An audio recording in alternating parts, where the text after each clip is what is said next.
Do you want to hear something absolutely insane? If nobody knows who you are, it's actually a good thing. And so imagine this is you and you're here because you have no followers, and of course you're very sad by that, or at least you think you are. Maybe you're crying very sad tears, right? And you don't have this massive audience like these big celebrities or influencers do. And I'm just going to explain 3 reasons why this will help you win. My name is Alex Mosey. I'm the founder of acquisition.com. We make huge sums of money that are unreasonable, so much so that I can have unnecessary extra camera angles like this one and this one and this one. But I will give you my quick disclaimer, which is that everything that I'll share with you, I'm an experienced business person and marketer, and so these are no way promises that you will achieve anything at all, mostly because most people do absolutely nothing. That being said, let's dive in. So number 1 is that you're an underdog. So the first and most important point of being unheard of is that every position actually has an advantage. And so, for example, let me tell you a story. So I had a company called UseAlan, which I ended up selling 75% of 4 years ago, 2021, however many years ago that was. While I was working inside of UseAlan, we had B2B customers, we had agency owners. And so an agency owner got on the phone with me, and he actually was serving gym owners. Now at the time, I still owned Gym Launch, the company that I ended up selling also in 2021. He said, I feel like it's not fair that I have to compete with you. Now, mind you, I'm like here trying to help this guy grow his business, even though he is technically a competitor of mine by selling to gym owners. I made this point to him that I thought was worth making probably for you, which it doesn't really matter where you're at in business. Like, I think 1, you should always try and think like an underdog. If you're in the apparel space, you're always competing with Nike. And so like you're an underdog compared to Nike. But I think the underdog mentality is a winning mentality, because underdogs are the ones who win ultimately. And the people who are at the top of the mountain are the ones who are fat and happy and end up getting taken over by the underdog. And so, I mean, Jeff Bezos talks about this. He says it's always day one at Amazon, is that they want to keep that mentality. And part of the reason is why they are so big is that they still maintain that flexibility. So I want to hit on some of these advantages. In talking to this agency owner, he was struggling, and he said, everybody who gets on the phone with me says, well, you're not Gym Launch, and give me your track record, how long you've been doing this, things like that. And he was like, I just don't really have a good response. And so I said, well, have you considered that 1, when I started, I was in your position? And so 1, it's possible. Number 2 is that your advantage is that you're not me, right? So if we're the biggest person in the space, which Gym Launch is arguably the biggest, the market leader in that industry, the advantage that I have as Gym Launch is I'm going to say, hey, this guy, Adrian, is in his mama's basement and has no track record. And if you want Coca-Cola Classic and you want to know that you have success stories, and there's tons of case studies and tons of proof of gyms just like yours seeing this level of success, we know that our system works. You just have to run the system, right? And so that's fairly compelling. Now, what do you say in response to that? Well, what you would say to the prospect is like, listen, well, you don't want to work with Gym Launch, because to them, you're just a number. You're never going to meet Alex. You're never going to probably even talk to him. He's not going to know your name, right? You're going to get assigned some account rep, right, that doesn't care either. And they're just going to be running through some like checklist with you.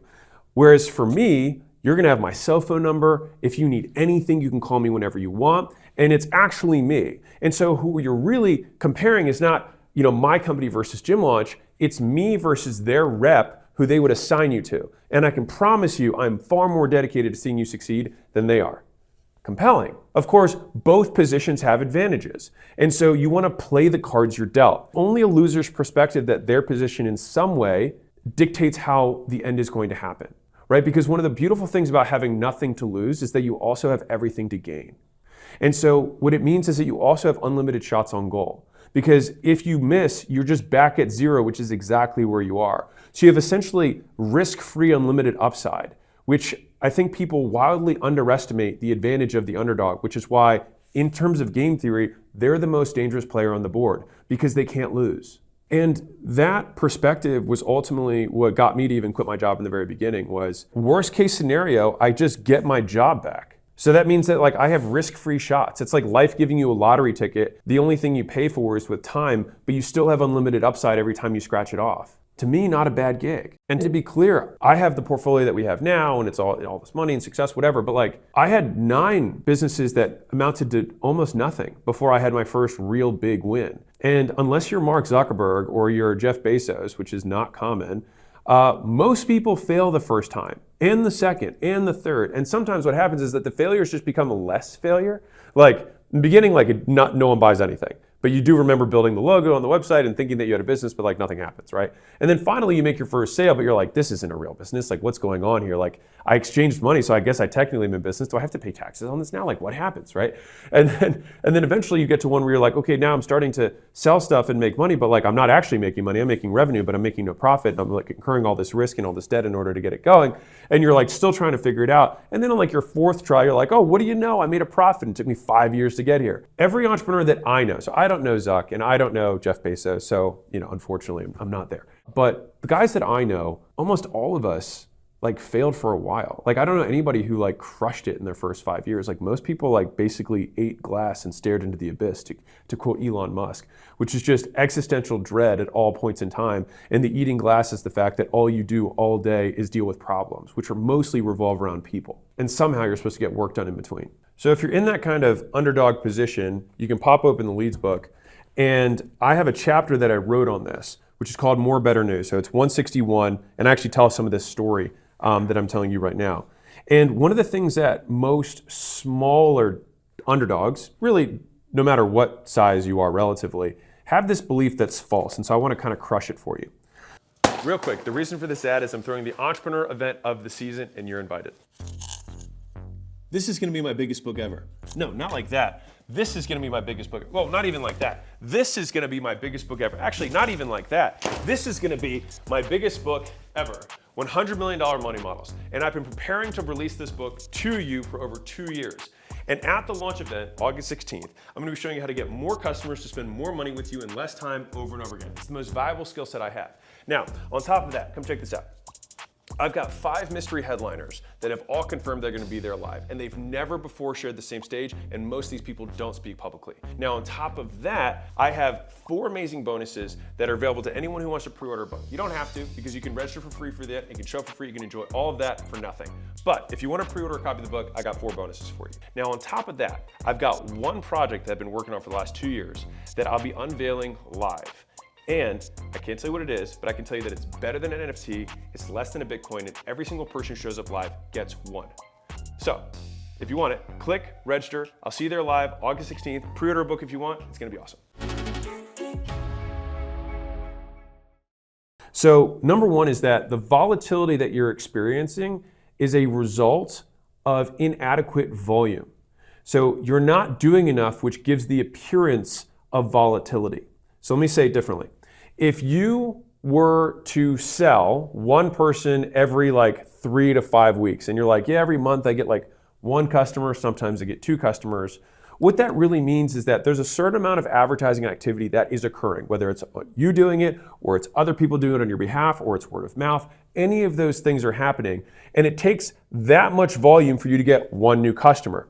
And so the question we have to ask ourselves is, how can I take the amount of advertising that's occurring over 4 weeks to get me 1 customer and crush it into 1 day so I get 1 new customer every day? That's all it is. The volume, increasing volume negates luck and will give you consistency. The second piece is understanding where you actually sit here. Page 168, the size of the pie fallacy. So the issue is that most small businesses think that it's like this. They start advertising on 1 channel, they're really happy, look at this big smiley face, okay. Then a competitor comes in and they start advertising on the same channel. And then in their minds they think, oh no, I have half of this market now. And then all of a sudden 2 more competitors come in and now you're like, oh no, I have a quarter of this market. It's shrinking fast, it's so saturated. But that's a fallacy, that's a lie, it's an illusion. This is what it looks like in reality. So most people see their market as 1 method, 1 platform, 1 medium. They're like, well, I make Instagram Reels, and that's how I get my customers. So anybody else who makes Instagram Reels, they're my market, and it's saturated. But the reality is that there's so many ways to get customers. You can do warm outreach, you can do cold outreach, you can post content, you can run ads, you can have affiliates, you could have referral networks, you could have employees doing this on your behalf, you could have agencies and headhunters who bring people in. All of these different vehicles for advertising. And then within those vehicles, now you have the platforms of all those things, right? So it's like you're making content on LinkedIn, you're making content on Twitter, you're making content on podcasts, you're making content on dictator. TikTok, right, for however long it lasts, right? So all of these different platforms, it's like, so really, that little circle that you have is just this tiny itty bitty circle here, and all of these other circles and all of these other methods and all of these other mediums are basically empty. And so the reality is no one knows you exist. And so the answer is you have to advertise more. You have to let more people know about your stuff. And so the way that we do this is we do the rule of 100. All right. And so by method, that means, that's page 164, you either do 100 reach outs a day, cold or warm. You do 100 minutes of making content and post something, which for some reason I didn't put that in the book. No, I said release it one per day. Thank God. All right. But some people hear that first line and they're like, I'm making 100 minutes of content a day. And I'm like, I haven't seen you post. They're like, well, I'm still working on it. I'm like, what are you doing? Post. All right.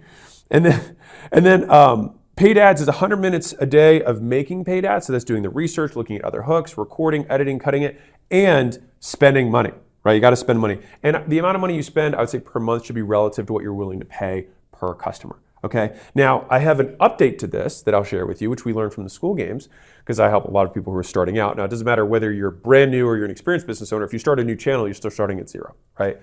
And one of the things that we added in for at least the content side was most of the times you'll be limited by the amount that you can make, and sometimes even the amount of DMs that you can do on a social platform. But one thing that's not really limited or less limited is the amount of comments that you can leave on other people's posts. And so what you want to do, the goal is to have the best comment on a post that is relevant to your avatar. So basically it's like all of these posts exist, and they're almost like free ads that you think are attracting the attention of your avatar. And so what you want to do is have the most thoughtful response to that post, and then you basically kind of like hitch a ride on somebody else's views, and it's totally legal. So like do that on top of this. And this is for those of you who are like, I just don't know what to do. This is what you do. You reach out to people, you make content, you run ads, pick one. And to be clear, this is Alex's 2 cents, so this is a personal opinion. I don't really tear people down. That's just, I just don't do that. Some people like make their whole brands on dunking on other people. I just don't like that kind of negativity personally, like in my life or otherwise. You're welcome to do whatever you want. My recommendation would be to give people flowers and, basically give them props, which is what I think millennials say, for when they do a good job. So I'm dating myself here. Flowers, right? Tell them they did a good job and basically break down or add to it. Say like, I love all this and I think it's a great way. So instead of saying, basically this is and thinking instead of or thinking. So my first piece of homework is write what your advantage is in your current position. So if you're Nike, and Nike, if you do want to respond to this video, I'm totally okay with it. But if you're not Nike, right, talk about the unique angle that you have compared to the leader in your marketplace. Because let's be real, the vast majority of people who are watching this are not the leader. Because there's only one leader and everybody else who's not the leader is more people than the one.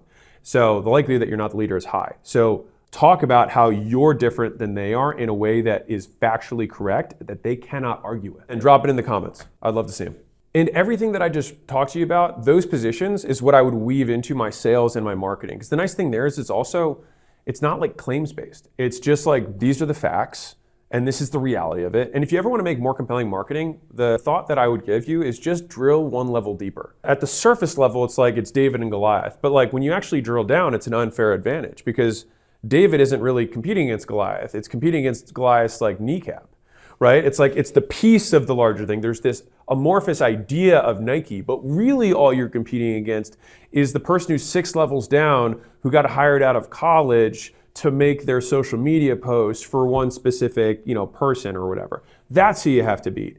And so like the way that you beat the Roman Empire isn't by taking the Roman Empire on head on. It's by tiny little nibbles on the edge of their kind of perimeter and just working your way in. And fundamentally, that's how the barbarians over time, crunch down on Rome. And so in this instance, we are the barbarians. Now, part 2, it's actually much easier to figure out a smaller business than a bigger one. And let me explain. So you've probably heard the idea that if you have a boat, right, it's much easier to turn a dinghy than it is to turn the Titanic. Well, obviously you can't turn the Titanic because they did. Just kidding. The boat's dead. The people might still be alive. I have no idea. And I don't know if they had smokestacks, but let's just pretend this is the Titanic before they had this big hole and everyone died. Okay, and so the idea is it's much easier and more nimble to move a small boat. Now, let me give you the actual math. So this is cute, but let me tell you the actual business behind this. We use a term that we call nail it, then scale it. All right, and it's really nail it in order to scale it. And the problem is most people learn how to advertise, they learn how to sell a little bit and then think, oh, I just need to do more of that. But here's the problem with that. Until you find out what the compounding vehicle is within your business, you're bound to plateau. And so I've done this example before, but I think it's so powerful that it's worth repeating, all right?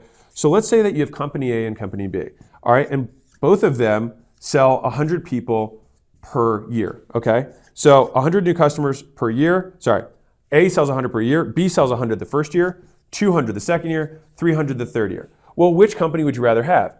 At face value, you'd think, oh, I'd rather have B. But wait, there's more. Let's say company B loses 100 customers every year because they're not that good at what they do or they don't have a very good model. And so that means that next year they lose 200 and next year they lose 300. Now, let's say company A keeps 100% of their customers. So year 2, they actually have 200 customers, and year 3, they have 300 customers. They have the original 200 plus this 100, so now it's 300 in total. So both of these look like they're 300 sales per year businesses. But which of these would you now rather have? This guy. Because the margins are going to be better because you don't have to pay to acquire all of these extra customers. They had to pay to acquire 600 customers, right? This one only had to pay to acquire 300. All of that added cost drops straight to the bottom line. But on top of that, this is a business that literally will always keep growing. If you think about it, every year you could sell another 100 customers and it would just keep growing.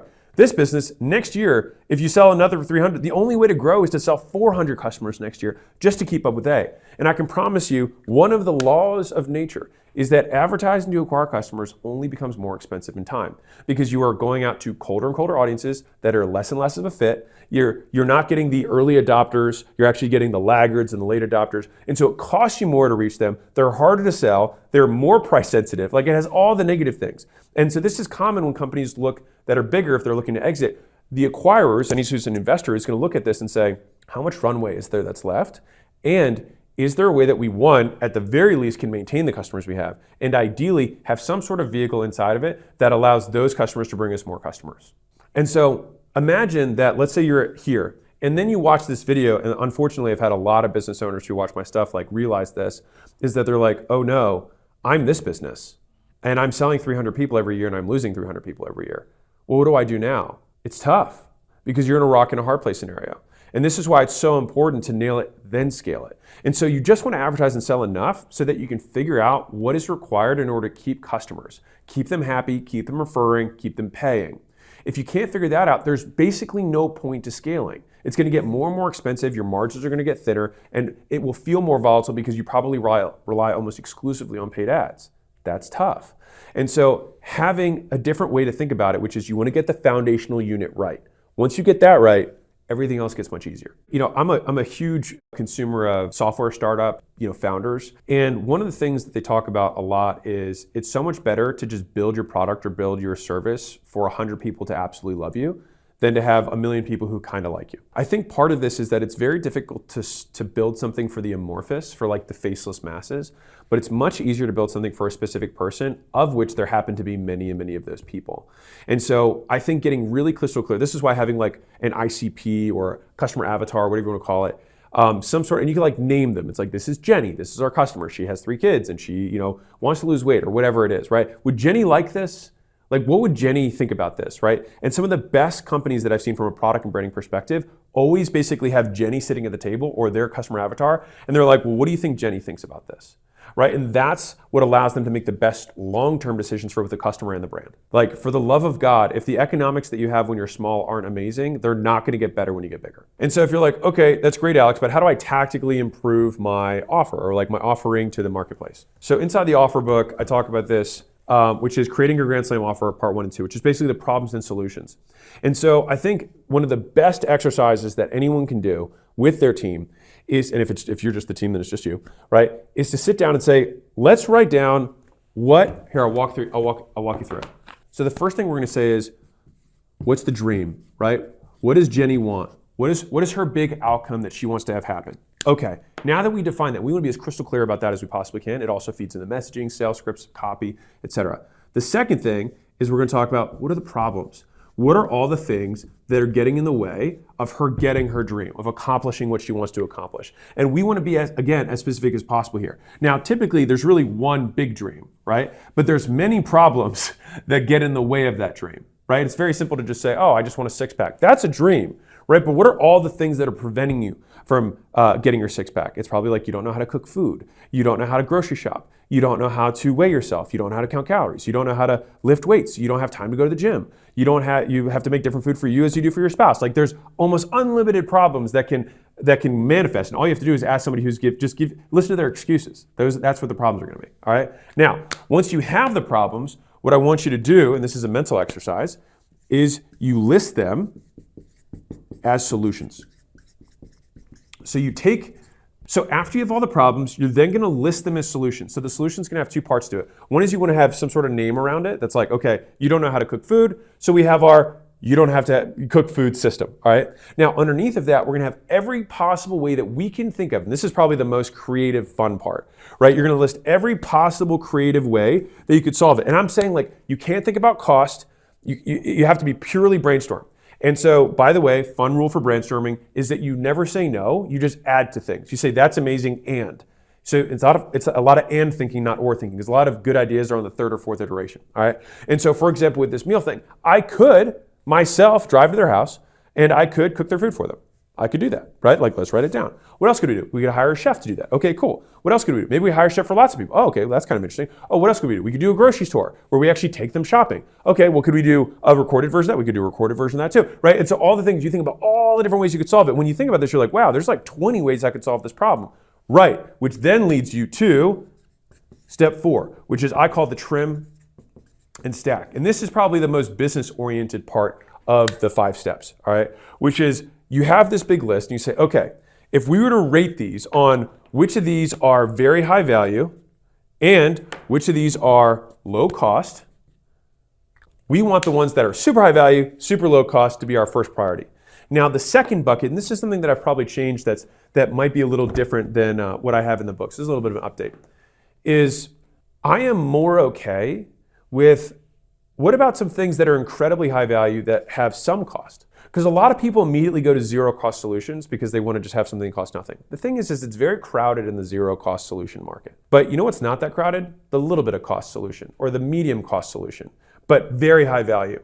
And so the thing is that this process is an unconstrained ideation process. And the reason for that is we have yet to determine our price. And so you might be like, well, I can't drive out to their house. Could you for $1 million? Probably. Well, then it's not off the board yet, right? So we just want to think, what is the most valuable combination of these things? Then we go to step 5 and we say, this is now our valuable thing, our valuable Grand Slam offer for whatever amount of money that you want to charge that makes sense relative to your trim and stack. And this process, I'm telling you, if you're like, man, my customers aren't in love with my product yet, then build this out. And here's the thing. In the next 60 seconds, I'm going to show you the system that's responsible for the vast majority of my material success. And inside this, I'm doing this at the live launch event. I'm going to show you how to get customers to spend more money with you in less time over and over again. But that's not all. On top of that, there's going to be 4 amazing bonuses that are available to anyone who wants to pre-order before the event. And on top of that, I've got one secret project that I've been working on for over 2 years that I'm going to be releasing live at the event itself. Now, I can't tell you what it is yet, but I can tell you that it's better than an NFT and it's less than a Bitcoin, and every single person who shows up live gets one. But you got to be there August 16th. So click, register, and I'll see you there live. It's much easier, and this is unfortunate, but it's much easier to promise these things than it is to deliver them. And so the reason that I emphasize the nailed and scaled is that if you do have multiple components to your service, your product that you want to deliver and have this be an incredible, valuable thing, this is very compelling when you present it to somebody, which is why you can raise your prices, you can make more profit, you can market better, can sell better when you follow this framework. But if you can't deliver, you don't want to scale it yet. You want to keep working on it. And the reality is that it's going to take a lot longer than you think. It's like this has just been a very hard lesson learned for me, is that what you think should take you 6 weeks, oftentimes takes 6 months, sometimes a year. And so what you realize the longer you do business is that there are just far fewer things, fewer new things that you can take on than you really think. And so there's always going to be an issue with translating these things to your team so that they can actually execute, and forget about new people coming in who haven't even gone through this process. They're just adopting this final solution, but they don't know how you got here and how you derived it. And so being more patient about the idea, and I'll give you a pro tip. There's a little side quest for you. So in any given function, let's say that this is your baseline of performance, all right? Now, whenever you change anything, in my experience, you get about a 20% decrease in performance immediately. All right, so if you change a sales script, you get a decrease in performance. You change your ad copy, you're going to decrease in performance oftentimes. You change your landing page, most times the page that you had probably was working, and so something that's not that has a lower likelihood of succeeding than something that is more of that, right? And so a lot of times when you make a change, and this is especially operational changes more so than anything else, oftentimes you get a decrease or decrement in performance. And so if I know that I'm guaranteed to have this 20% decrease, then it means that I need to make changes that I have a very strong idea that they're going to have at least a 20% increase effect. And so the result of this line of thinking, which has made me a significantly better entrepreneur, this is a huge breakthrough for me, is that number one, some things will never get fixed.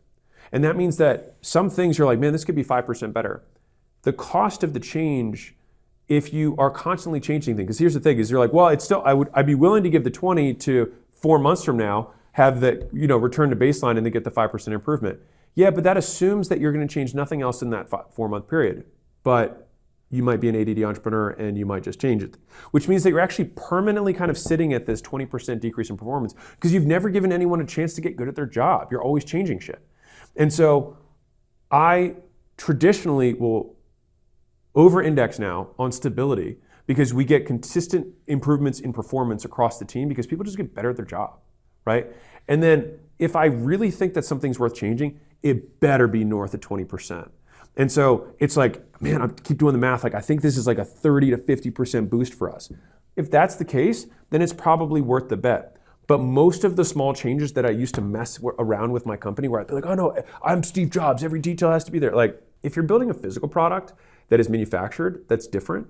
If you're building software, one-time change, different. In a service business, if you're changing process that people have to execute, very tough. Make sure that it's worth it. And to bring this whole offer stack idea back to being an underdog, if you do this when you have zillions of customers, way harder than if you just have a handful. Because you can change the back, like you can be more nimble. And so the smaller your team is, the more agile they'll be, the less this decrement in performance will be as a result. If it's just you, I mean, you don't need to communicate it to anyone. You can just change, right? And so, like, again, think about that as the natural extreme. On one side, it's just you, so there's basically no change in or decrease in performance. Now, you have to learn stuff, but you'll learn it quickly, right? But if you have to translate it to a 50-person team, it's like, you better be darn sure that it's good and worth it. And so this is another advantage that you have of being smaller. So nail it first so that you're not going to have to change this later because it's going to be costly. And so the third big reason that there's a huge advantage of being an underdog is that your competition changes over time. Let me kind of break this down for you. So in the beginning, the big competition, you can maybe make the argument this one's always there, right, is you. You are the competitor, right? Like, you have to get yourself off the couch. Like, the person you're competing against is like lazy version of you that you think you need to be better than, right? Now, let's say that you're like, you know what, I finally believe that I could do this. Okay, well, who's the next big person that you're gonna have to face? It's gonna be your family and your friends. Because now some of you guys have amazingly supportive friends and family, and I am so grateful for you. But for everybody else, a lot of those people aren't gonna believe you. They're not gonna believe in you, they're not gonna believe you, they're not gonna believe in your idea. And they'll say sometimes snide remarks, sometimes they'll scoff at the trade-offs that you're willing to make, right? Like, you're like, well, I can't go to that event because I need to keep working on this. And then all of a sudden now you're costing them, right? Because the thing is that fundamentally they have this relationship with you and it's based on these expectations. And you're saying, you know what? I'm changing the expectations of our relationship. And most people don't like when things change. And the reality is that I'd say that in the earliest part of my career, this was by far the biggest part that was painful, is the friends that you move on from.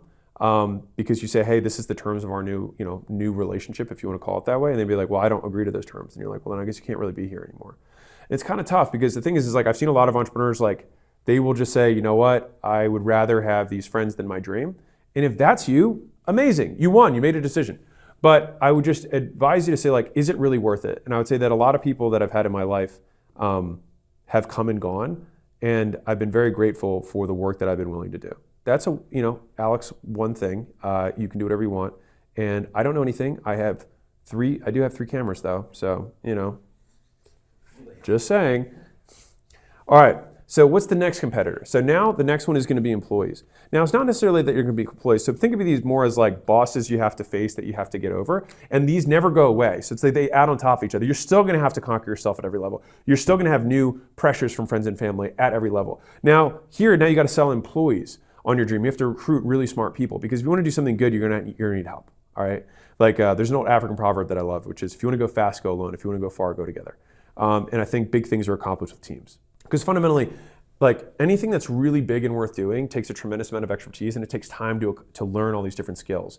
And so like you can't live 20 lifetimes. And so like no matter how smart you are, it's you have a lot more leverage finding people who are exceptional at these things and just bringing them in. So like, oh, I'm going to leverage this 20 years that they already spent there. I don't have to spend those 20 years. I have all that experience and skill set. I'll just bring them on in, right? Now, the next level that ends up coming up, and this is the bigger businesses will hear me in the room, you're going to have marketplace changes because now you're big enough where like markets do move you, right? When you're really, really small, like basically like it doesn't matter how small the industry is. If you're trying to make $100,000 a year, you can do it. Because the industry is probably, if it is an actual industry, is going to be significantly larger than $100,000, right, in terms of revenue. And so it's almost an inconsequential amount of money, not saying to you as a person, but to like in general for a marketplace, it's not a lot of money. And so as you get bigger, like if a market shrinks by 20% and you're a huge part of that market, like that will affect you, right? And also to the same degree, as you make more money, regulators begin to target you and try and find things that you are not being compliant for. Like Elon talks about this now. This is not a political comment. I'm just saying, like, if you look at Amazon, look at Fortnite, look at Reebok, just in the last year, all of them have been hit with FTC suits around something that's not compliant. And so I will just say one thing on this, then I'll move on, which is fundamentally when 100% of businesses are not obeying some law, then there's probably a deeper question, which is the law just? And who are the ones who are making these laws? And are these people who are qualified to make them based on their business experience? And so I want to be clear, I think there's always, it's important to have rules of the game in order to play any game. But I do also subscribe to Elon's perspective of like, if there are too many referees on the field, you can't play the game at all. And so, but these are facts of life. And so to loop this to what I was talking about at the beginning, which is the advantage they have as an underdog, is you don't need to worry about all these other things yet.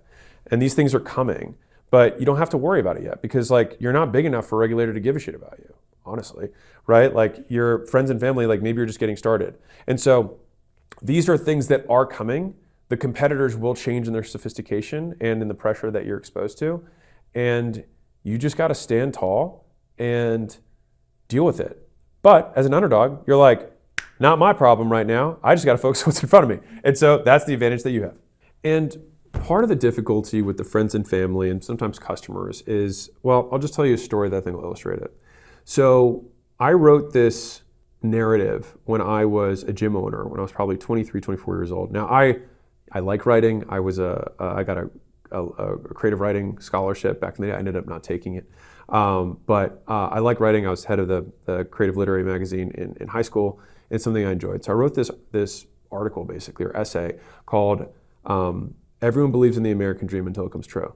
I was struggling with this difficulty of my reality, which was that, when I started out in the gym, which was my first business, I didn't have enough money for 2 rents. And so I had saved up all my money for 2 years to start the gym, and I didn't have enough money for rent, so I just slept at the gym, which I was fine with.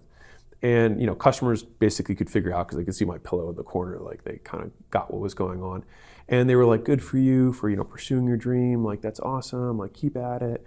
And then like the gym started to grow, right? It started to fill up. I started to be able to hire employees. And, probably 9 months later or a year later, I'd come in.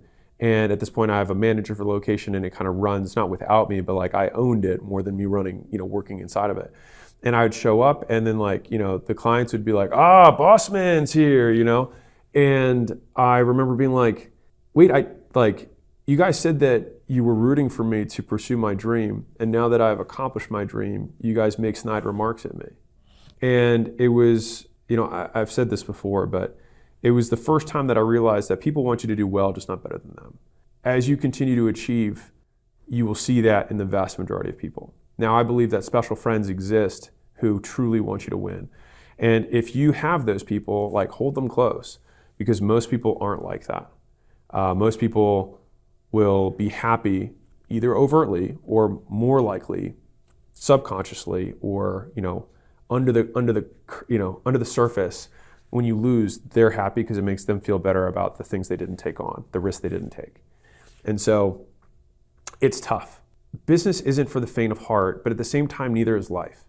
And so I think like everything is hard. And I think that the only real flaw in the system is that we have a belief that it shouldn't be.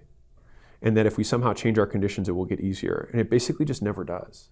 And I think that's been something that's like helped me kind of get through my like woe is me wallowing moments that I have, which is like, if I had a job that I was unsatisfied with, I would be unhappy. If I have stressors of day-to-day business that occur, like that also can make me unhappy. Now, of course, we can make the argument, nothing makes you happy or unhappy. But I am human, probably like you, and I have things that definitely I have better days and worse days. And I think that more or less across all of these situations, I have more or less stayed the same, right? Like I think there are things that money buys you that make life more convenient. And it's definitely one of those things that you never believe people until you have it. So I'm not going to try and dissuade you from doing it. My whole channel is about helping you grow your business. But I think that it helped me get over a lot of stress in thinking that this should not be this way. Like just like what demand of the universe am I making that isn't true? Business should be easy. It should feel better.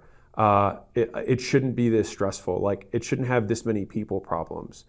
And also comparing it to the alternative, which also has problems. And so I think a lot of times we get into this really negative spiral as business owners, which is we compare ourselves. We look at the grass on the other side of the field, but we don't know that it's lined with manure, right? That's what makes it grow. And I think I try to remind myself of that. Like whenever there's a green pasture, it's like it's built on shit. And so that helps me just say like, okay, I just don't know what the shit is on the other side, but it's there. And that kind of gets me, kind of back in the saddle and focused. And so I will wrap with this, which is that if you were an underdog, you have advantages. Every position has an advantage. You have to nail it and then you scale it. And be grateful that the competitor that you're competing against right now is smaller because they only get bigger and stronger as you get bigger and stronger. So if you're a business owner, I just started doing these real business breakdowns of business owners that actually have come to our headquarters and from the audience, some of you guys. And I'll spend an hour or two with them and basically break down what they need to do to scale their business at a super tactical level. I think it's some of the best stuff that we're putting out. I'm super proud of it, very excited about it. Go check that video out, watch it, enjoy it, and let me know.